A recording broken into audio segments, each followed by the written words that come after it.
1h50. Voltamos a apresentar Jornal da Cultura.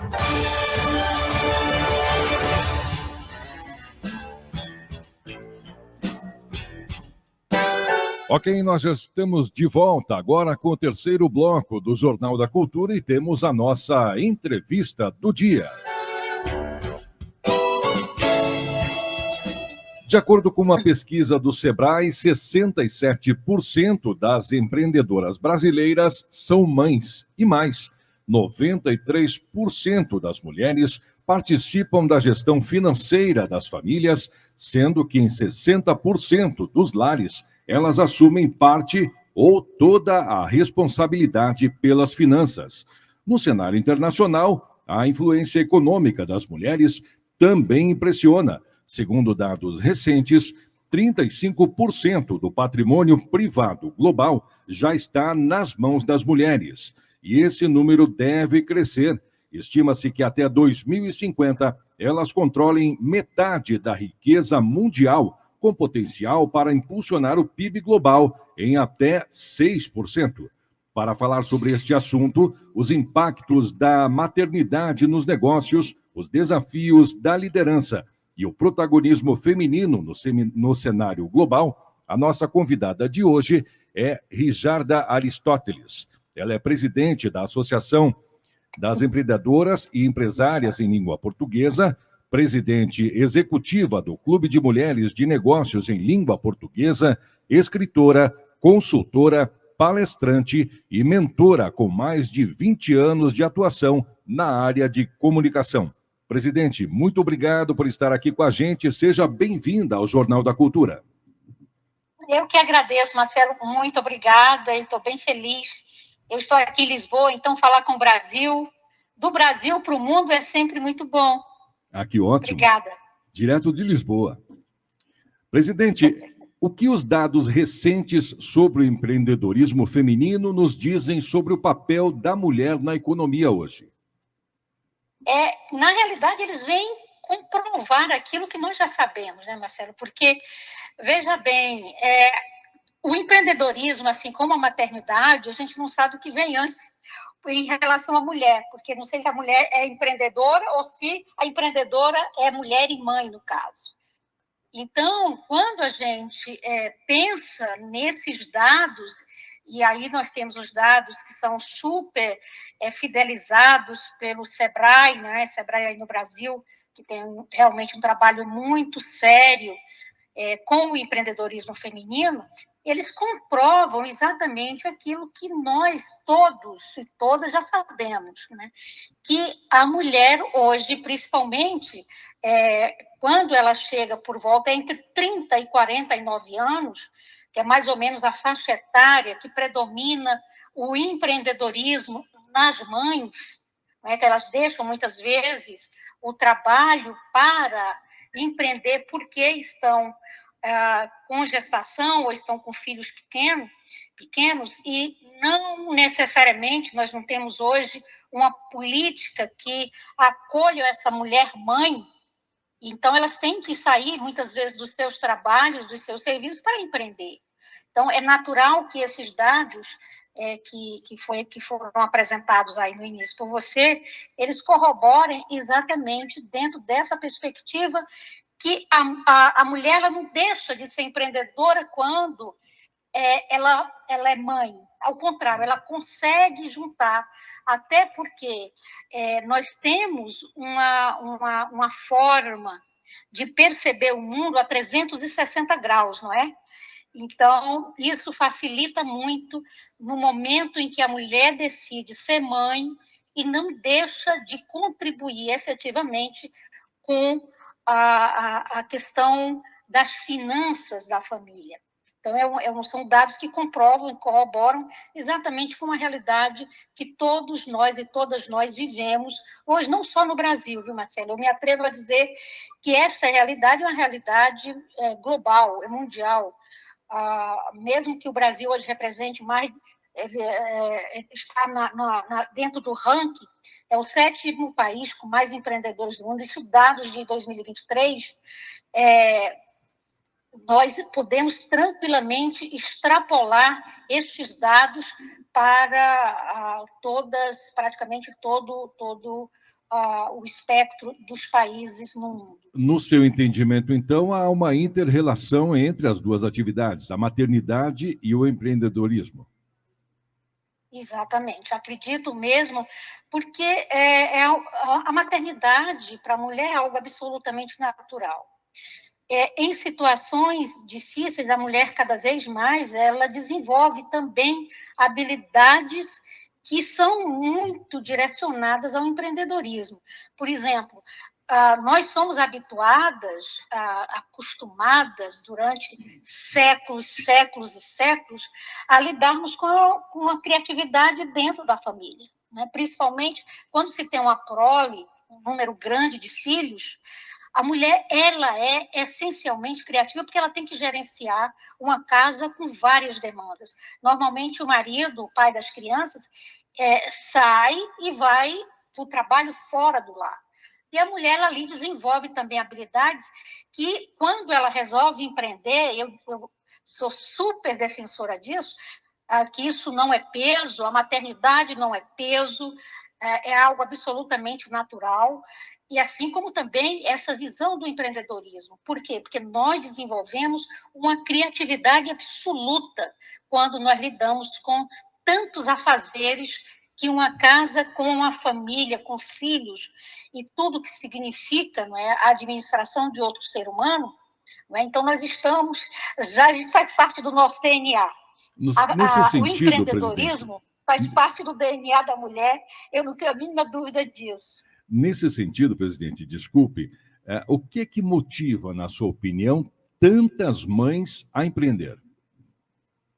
Primeiramente, a questão da geração de renda, viu, Marcelo? Não resta dúvidas que a questão hoje nós podemos voltar ao tempo sem nenhum problema, a questão de geração de renda. Hoje, quando você traz esses dados sobre que hoje uma mulher tem 35% do patrimônio, e assim, me atrevo a dizer que no caso do Brasil, não digo nem patrimônio, no sentido de que nós entendemos patrimônio, mas de levar avante o dia a dia da família, não é? Esse percentual ele é muito mais alto, ele é muito maior. Não é? Você tem hoje uma quantidade de mulheres chefiando as famílias. Não é? Isso são dados e são comprovados isso de uma forma muito, muito grande. Então, tem essa questão da geração. A outra, principalmente nos dias atuais, a mulher precisa, principalmente quando ela passa dos 30, Marcelo, 30, 40 e vai aí subindo, ela precisa cada vez mais sentir uma certa autonomia e realização pessoal. Autonomia econômica, financeira e também uma realização pessoal. Né? Então, cada vez mais, as mulheres descobrem que elas podem também vivenciar o prazer de ter o seu próprio dinheiro e também fazer as suas próprias escolhas, porque elas têm o seu dinheiro para pagar por essas escolhas. Uma outra questão que eu também trago aqui para que os nossos ouvintes, homens e mulheres, percebam, é o próprio exemplo para os filhos.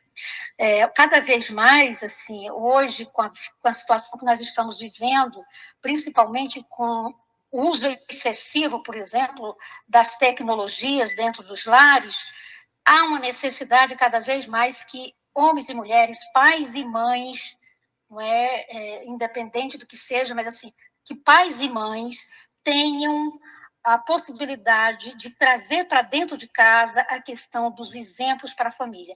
E o empreendedorismo é uma forma de inspiração para os filhos, né? Para que eles se vejam também, de certo modo, independentes e assumam uma certa proatividade. Complemento educacional mesmo, né? Sim.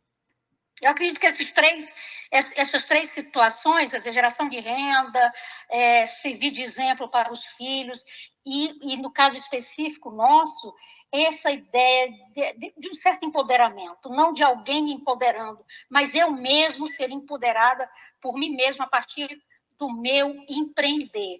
Então, o empreendedorismo favorece para que a mulher se auto-empodere. Não é ninguém que empodera ninguém. Somos nós mesmo, na medida que nós usamos, no caso aqui, o empreendedorismo, nós conseguimos também ter essa sensação de empoderamento, que é muito importante, inclusive para a autoestima. Agora, o relatório da UBS aponta que as mulheres podem controlar metade da riqueza mundial até o ano de 2050. O que é que isso representa, na sua opinião, em termos de transformação social e econômica? Eu acredito, Marcelo, e nós fazemos isso no Clube Mulheres de Negócio em Língua Portuguesa, que é um ecossistema que exatamente congrega mulheres de várias partes do mundo, né? Hoje nós estamos em 20 países fazendo negócios na língua portuguesa, então desse tema nós entendemos mesmo que qualquer mudança para melhor no mundo tem que passar também pela mulher. E isso só vai ser possível quando nós tivermos a questão da equidade o mais próximo possível. Não é? Ou seja, quando nós estivermos sentando e decidindo e definindo os rumos para que o mundo consiga ser, de fato, representativo da maioria. Hoje a mulher ela é maioria, né? Ela faz parte da maioria. Entretanto, nós somos minoria quando a questão são os direitos.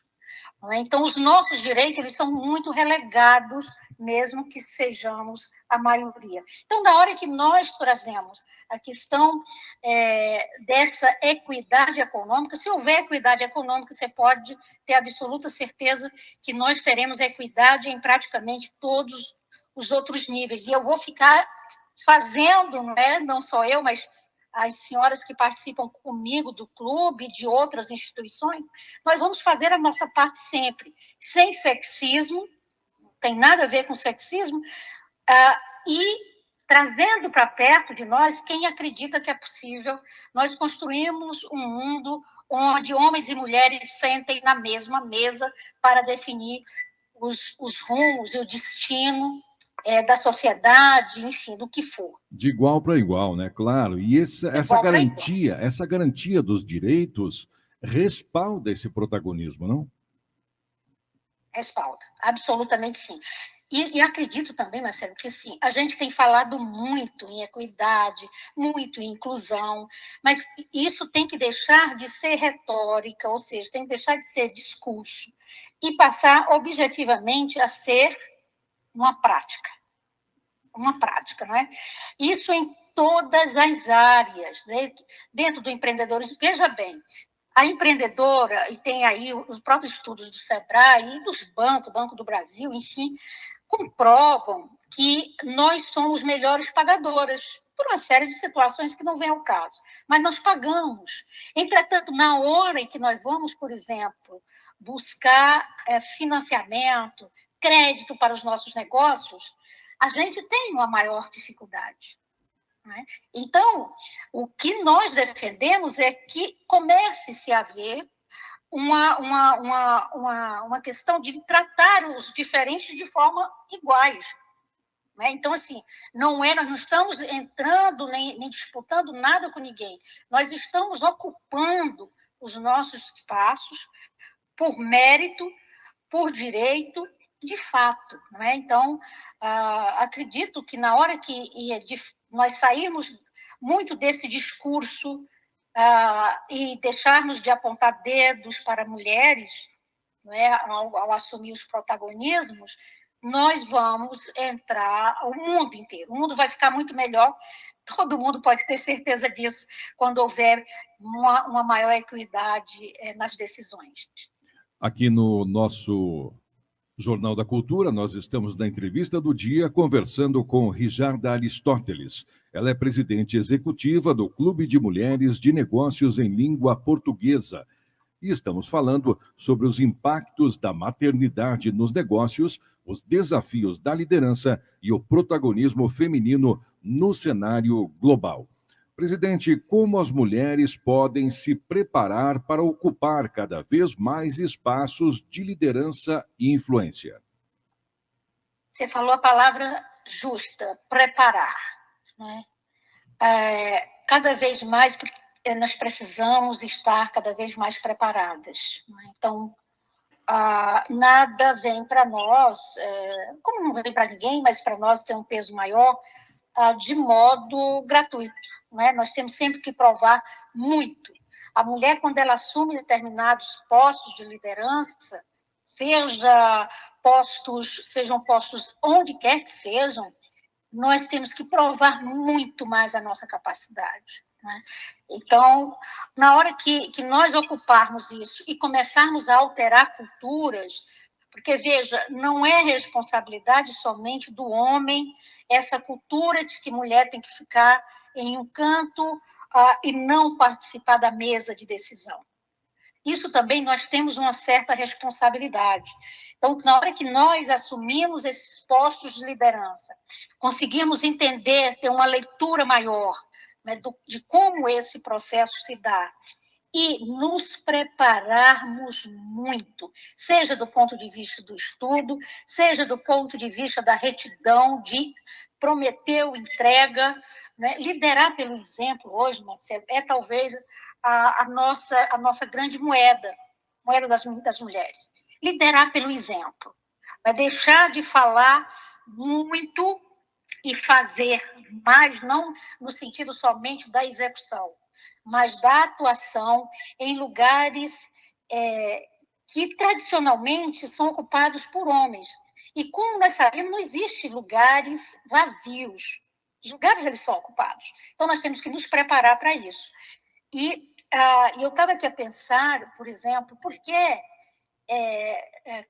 como é que acontece, por exemplo, essa nossa habilidade de conciliar família e trabalho, né? Porque nós, mesmo ao ser líder, por exemplo, eu tenho filhos, não é? Todas as grandes líderes têm filhos, não é? E não é que nós deixemos de ser mães, não deixamos de ser esposas, mulheres, enfim, nós conseguimos conciliar, porque é aquilo que eu dizia antes, toda essa nossa preparação ancestral de fazer muitas coisas simultaneamente deixou de ser peso. Hoje é uma mais-valia. Então, nós conseguimos administrar, claro, sempre com o conhecimento de que nós não estamos aqui para provar nada para ninguém, mas para provar nós mesmas de que nós temos direito a determinados espaços e que nós vamos ocupá-los. Presidente, então, desculpe, como é que o Clube de Mulheres de Negócios em Língua Portuguesa atua na promoção do empreendedorismo feminino? Olha, Marcelo, eu moro aqui em Lisboa desde 2014. Eu vim para cá para fazer um doutorado e comecei a juntar mulheres para entender um pouco mais isso que nós estamos conversando aqui. E nós temos que ter uma certa liberdade financeira, ou seja, ter autonomia financeira, para que a gente possa pagar pelas escolhas que a gente faz. É muito cômodo, às vezes, nós fazermos escolhas e pagarmos com o dinheiro de outros. Não importa que esse outro seja o marido, seja o pai, seja o filho, seja o irmão, seja quem quer que seja. Nós temos capacidade de gerar nossa própria riqueza. E eu juntei essas mulheres.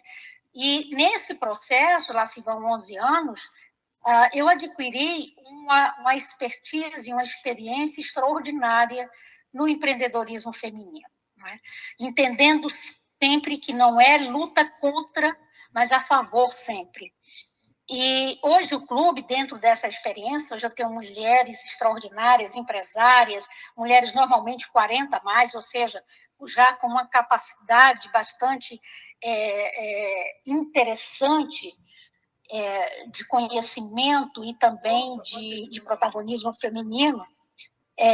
Então, nós acabamos por desenvolver dentro do clube muitos mecanismos para que mulheres possam fazer negócios entre si. E hoje o clube ele está em 20 países unindo mulheres de língua portuguesa, porque, como você sabe, Marcelo, no nosso país, nós não temos, e está tudo certo, né? Não temos o hábito da segunda língua. Então, para a mulher empreendedora que quer expandir o seu negócio, é muito mais difícil quando ela não fala a outra língua. Então, nós, através de uma rede, de uma comunidade de mulheres empresárias nestes países, nós conseguimos fazer uma relação e um link extraordinário entre mulheres do Brasil, por exemplo, trabalhando no Brasil, com 20 países, ou 19 no caso, não é? Com mais de 19 países. Isso acaba por criar uma comunidade de mulheres líderes, protagonistas, e que fazem muitos negócios entre nós.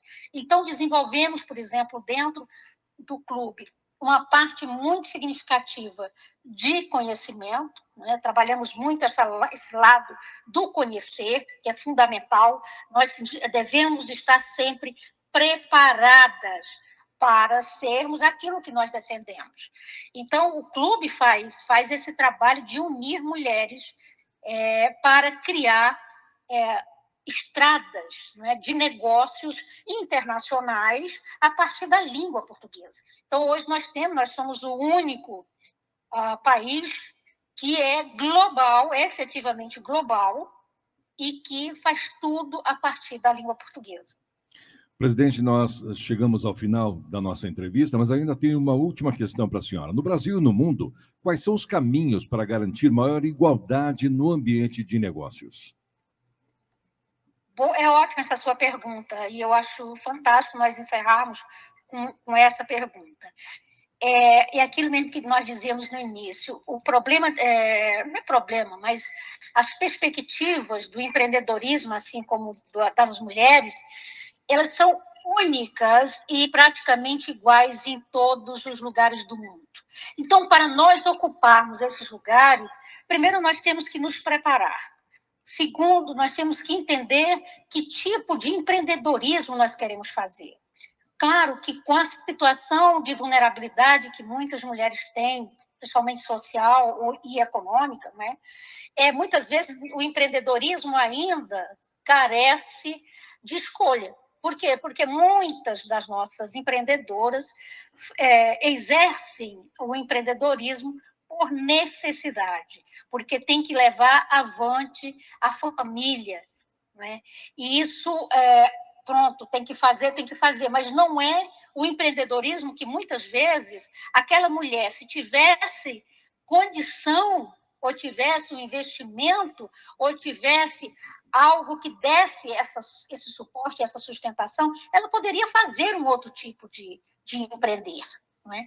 Então, essa preparação que nós falamos e que o clube muito bem cuida, só para você ter uma ideia, nós vamos criar agora uma escola de negócios para mulheres, exclusivamente sobre negócios, e de preferência com vistas à expansão e à internacionalização.